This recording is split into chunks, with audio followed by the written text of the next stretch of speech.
శ్రీ మహాగణపతే నమః. శ్రీ సరస్వతీ నమః. శ్రీపాదవల్లభ నృసింహ సరస్వతి. శ్రీ గురు దత్తాత్రేయాయ నమః. ఇది ఒక భూకు వైకుంఠం.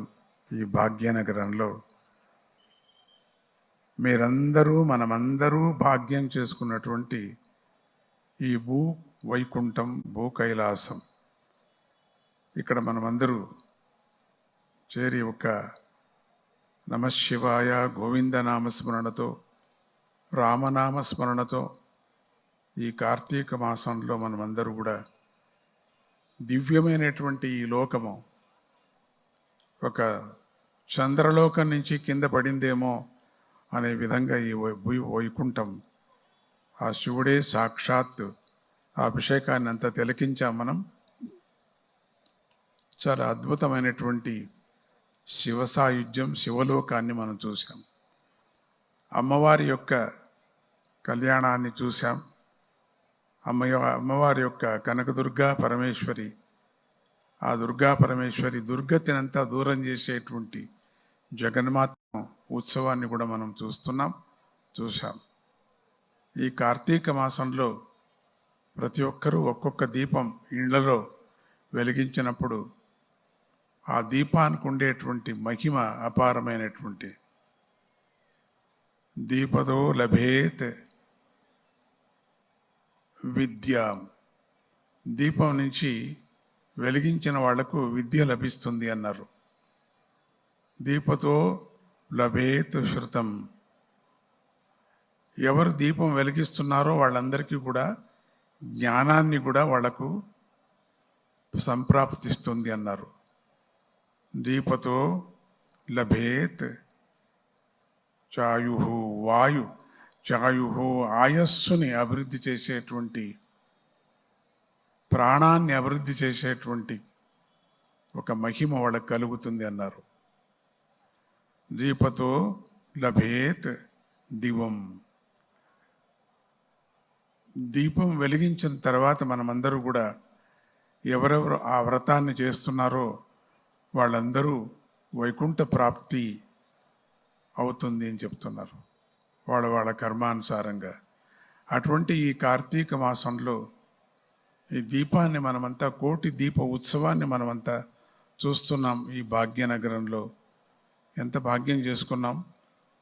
ఎప్పుడో త్రేతాయుగంలో జరిగేటువంటి కార్యక్రమం ద్వాపరయుగంలో, కలియుగంలో కూడా ఇటువంటి మహత్తరమైనటువంటి ఒక దృశ్యము మనమంతా చూస్తున్నామంటే ఎంత భాగ్యనగరం వాళ్ళు ఎంత భాగ్యం చేసుకున్నారో దీంతోనే అర్థమవుతుంది. ఆ నమశివాయ అని నామంతో శివలోకమే దిగి వచ్చింది. గోవింద నామస్మరణతో వైకుంఠమే దిగి వచ్చినటువంటి ఈ ప్రదేశమంతా సద్భక్తులతో నిండిపోయింది. ఎంత అద్భుతమైనటువంటి వ్రతాన్ని మనం చేస్తున్నాం. ఒక చిన్న ఉదాహరణ, ఒక కథ మనకు జ్ఞాపకం వస్తుంది. ఒక పర్యం ఉన్నటువంటి వశిష్ఠ మహర్షి తనకు ఈ ప్రపంచంలో ఉండేటువంటి అజ్ఞానాన్ని దూరం చేయాలా, కరువుని దూరం చేయాలా అనే ఒక దృష్టితో తన ఒక యజ్ఞాన్ని తలపెట్టాడు. ఆ యజ్ఞాన్ని తలపెట్టినప్పుడు దానికి కావలసినటువంటి ధనం కావాలా. అంత పెద్ద యజ్ఞం. ధనాన్ని ఎవరి దగ్గర నుంచి తీసుకోవాలన్నప్పుడు చాలామంది రాజులు ఉన్నారు. అందరూ స్వార్థంతో ఉండినటువంటి రాజులు. అందరూ వాళ్ళ కామాలతో నిండినటువంటి రాజులు. వాళ్లతో ధనం తీసుకోకూడదు. నిస్వార్థమైనటువంటి, ఏ ఫలము అపేక్ష లేనటువంటి ఒక మహారాజుతో మాత్రమే ధనాన్ని స్వీకరించాలా ఈ యజ్ఞానికి అని తీర్మానం చేశాడు. ఎవరున్నారు అని తన శిష్యుడైనటువంటి మిథిలా నగరంలో జనకుడు జ్ఞాపకం వచ్చింది. తక్షణమే వశిష్ఠుడు మిథిలా నగరానికి వెళ్ళి జనకుడి దగ్గర యజ్ఞాన్ని గురించి మాట్లాడుతూ,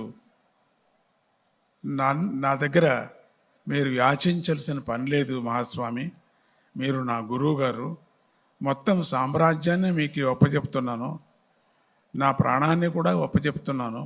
నన్ను అడగాల్సిన పని లేదు అని. లేదు, నాకు అక్కర్లేదు, నాకు 1,00,00,000 వరాహాలు మాత్రమే కావాలా, మిగతాది నీ రాజ్యం అంతా అక్కర్లేదు అన్నప్పుడు 1,00,00,000 వరాహాలతో ఈ కార్తీక మాసంలో ఒక యజ్ఞాన్ని తలపెట్టి యజ్ఞం ఆచరిస్తాడు, దీపయజ్ఞం. ఆ యజ్ఞ సందర్భంలో ఆ మిథిల రాజుకు అయినటువంటి ఆ జనకుడికి అనిపిస్తుంది, ఈ కార్తీక మాసం మహిమ ఏమిటి స్వామి, ఇప్పుడే మీరు ఎందుకు ఈ యజ్ఞాన్ని చేస్తున్నారు అన్నప్పుడు, కార్తీక మాసం మహిమ అపారమైంది. ఈ కార్తీక మాసంలో బ్రహ్మలోకంలో ఉండేటువంటి 30 కోట్ల నదులు శ్రీరూపంతో భూలోకంలో దిగి వస్తారు. ఆ శ్రీరూపంతో వచ్చినటువంటి ఆ దేవతలందరూ కూడా మన పుణ్య నదుల్లో కానీ, కృతక సరస్సుల్లో కానీ, బావిల్లో కానీ, కృతకమైన సరస్సు మనం నిర్మించుకున్నటువంటి కృతకమైన ఇండ్లలో ఒక సరస్సులో కానీ దేవతలంతా విహరిస్తూ ఉంటారు.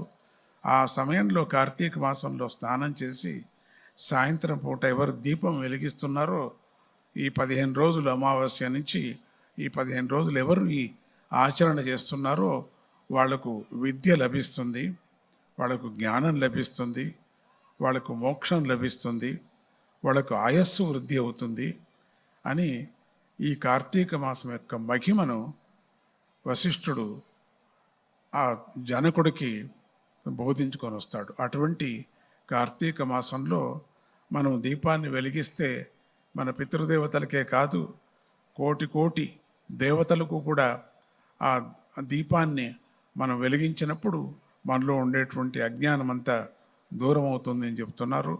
ఆ 3 ఒత్తులే శరీరము, కారణ శరీరము, కారణ శరీరం రూపమైన సూక్ష్మ శరీరము, స్థూల శరీరము, త్రివర్తులు. ఈ 3 ఒత్తులతో ఆ వెలిగించినప్పుడు మనం సమస్తమైనటువంటి పాపాలన్నీ కూడా దూరం అవుతున్నాయని చెప్పారు. అటువంటి కార్తీక మాసంలో మన భక్తి టీవీ చౌదరి దంపతులు ఆ కుటుంబమే చేసుకున్నటువంటి భాగ్యము ఎప్పుడో ఏదో కాలంలో మహాత్ములుగా, ఏదో తపస్సులుగా ఉండినటువంటి మానవులుగా వచ్చారనిపిస్తుంది.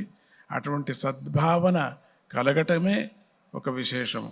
అటువంటి కార్యక్రమాన్ని అందరూ మనం తిలకిస్తున్నాం. 3 గంటల సేపు ఇక్కడ కూర్చుంటున్నాం అంటే ఈ మంచు చలిలో మనం ఉంటున్నాము, చంద్రుడి మధ్యలో కూడా మనం ఉంటున్నామంటే మనమంతా ఎంత భక్తితో ఆరోగ్యంతో ఉంటున్నాం అనేది మనకు తెలుస్తుంది. ఒక్క పర్యం నమశివాయ, ఒక్క పర్యం గోవింద రామ అంటే చాలన్నారు. అటువంటి ఈ కార్తీక మాసంలో ఎవరెవరు ఇంటిలో దీపం వెలిగిస్తున్నారో వాళ్ళందరికీ అన్ని పాపాల నుంచి దూరం అవుతారు అని అన్ని పురాణాలు చెప్తున్నాయి. ఎప్పటి నుంచో యుగ యుగాల నుంచి జరిగేటువంటి ఈ మహిమ మనం ఊరికే సినిమా సెట్టింగ్లో చూసినప్పుడు అనిపిస్తుంది ఏంటి ఇంతగా ఉందా అని. కానీ ఇప్పుడు ప్రత్యక్షంగా మీరు చూస్తున్నారు. సినిమా సెట్టింగ్ కన్నా ప్రత్యక్షంగా ఈ చౌదరి గారు మనకు చూపిస్తున్నారు. ఎంత అద్భుతమైనటువంటిది. కళ్ళు మూసుకుంటే ఆ వైకుంఠానికి, ఆ కైలాసానికి వెళ్ళినట్టుగా భాసమవుతుంది మనకు. అటువంటి అనుభవాన్ని మనందరికీ అందించినటువంటి మనందరి భాగ్యము కూడా, మనందరి పుణ్యం కూడా వాళ్ళకు చేరుతుంది, ఖండితం చేరుతుంది. అటువంటి దంపతుల్ని, ఆ టీవీలో ఉండే పనిచేసే వాళ్ళందరికీ కూడా స్వామీజీ వాళ్ళందరికీ దీవిస్తూ దత్తుడి కృప కలగని అని అంటూ, ఈ సందర్భంలో స్వామీజీ రావటానికి కూడా రాలేను అన్నప్పటికి కూడా ఆస్ట్రేలియా నుంచి అమెరికాకి అట్లనే వెళ్ళిపోవలసి వచ్చినప్పుడు మళ్ళీ ఈ కార్యక్రమానికే మళ్ళీ వచ్చానేమో, ఆ శివుడే ఇక్కడికి రప్పించాడు అని అనిపిస్తుంది నాకు. శివుడే నాకు తీసుకొచ్చాడు ఇక్కడికి, లేకపోతే ఆ కార్యక్రమాన్ని రద్దు చేసుకొని ఇక్కడికి రావటం అనేది ఒక విశేషం. మళ్ళీ ఈ తెల్లవారుతోనే మళ్ళీ అమెరికాకి బయలుదేరుతున్నా. చాలా ఒక పెద్ద కార్యక్రమం అమెరికాలో, హీలింగ్ కార్యక్రమానికి వెళుతున్నాను. అటువంటి ఈ మధ్యలో ఈ ఫ్యామిలీ రూపంతో వచ్చినటువంటి నాకు ఈ ఒక భక్తి టీవీకి నా అనుబంధం, సంబంధం చాలా అద్భుతంగా ఉండేటువంటి ఈ చౌదరి దంపతులకు ఉండేటువంటి ఒక ఈ ఫ్యామిలీ సంబంధం చాలా చాలా నికటంగా నాకు ఆత్మీయ బంధువులుగా అయిపోయారు అని చెప్పి మా ఫ్యామిలీ కార్యక్రమం అని చెప్పేసి స్వామీజీ పరిగెత్తుకొని రావటం జరిగింది.